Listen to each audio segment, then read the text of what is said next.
Madam supreme court ఆడవాళ్ళను కూడా విల్లు రాయమని ఎందుకు సూచించింది మేడం?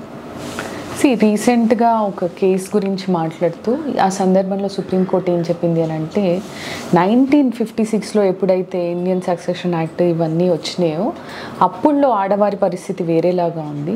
బట్ ఇప్పుడు 2000s ఎరాలో ఆడవాళ్ళు కూడా చాలా పోటీ ప్రపంచంలో మెన్తో ఈక్వల్గా పోటీ పడడము, డబ్బు కూడా అంతే వాళ్ళతో ఈక్వల్గా సంపాదించడము. ఓకే, సో ఇవన్నీ జరుగుతున్నాయి. సో అప్పుల్లో అలా ఉండేది కాదు పరిస్థితి. సో అప్పుడు Hindu succession act 1956 section 15 subsection 1 clause B ప్రకారం ఏమని అన్నారంటే, ఇఫ్ ఎట్ ఆల్ ఒక హిందూ మహిళ ఓకే విల్లు రాయకుండా చనిపోయినట్టయితే ఆవిడ ఆస్తి ఎవరికి చెందుతుంది అని అంటే, ఫస్ట్ ఆవిడ పిల్లలకి భర్తకి.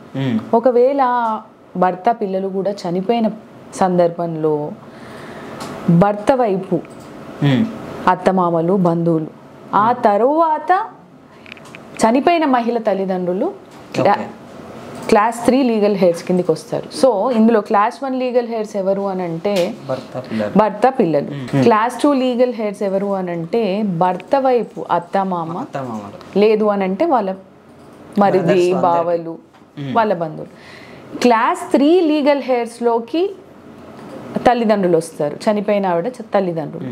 సో ఇప్పుడు ఎప్పుడైతే విపరీతంగా సంపాదించి ఓకే వాళ్ళ కూతురు చనిపోయిన సందర్భంలో ఆస్తిలో కొంచెం కూడా వాటా ఇటువైపు వారికి రాదా, ఓకే నా కూతురి ఆస్తి నాకు రాదా అనే సందర్భంలో దీని గురించి వ్యాఖ్యానించడం జరిగింది సుప్రీంకోర్టు. ఇప్పుడు ఈ కాలంలో మహిళలు కూడా విపరీతంగా కెరీర్లో ముందుకెళ్ళడము, ఓకే వాళ్ళు కూడా ఫైనాన్షియల్గా ఇండిపెండెంట్ అవ్వడము, వాళ్ళు కూడా ఒక మంచి స్థానంలో ఉండడము.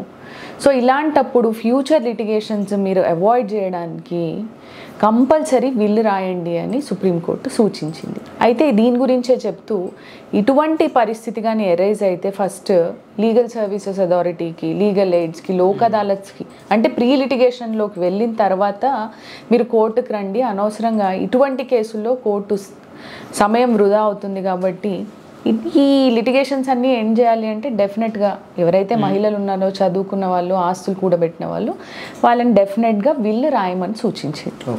సో మీరు కానీ మీ ఫ్యామిలీ కానీ మీ ఫ్రెండ్స్లో ఎవరైనా ఇలాంటి ప్రాబ్లమ్ ఇంకా ఫేస్ చేస్తుంటే తప్పకుండా వీడియో వాళ్ళకి షేర్ చేయండి, అలాగే లైక్ చేయండి, కామెంట్ చేయండి. ఇప్పుడే మన ఛానల్ని సబ్స్క్రైబ్ చేసుకోండి. Thank you so much.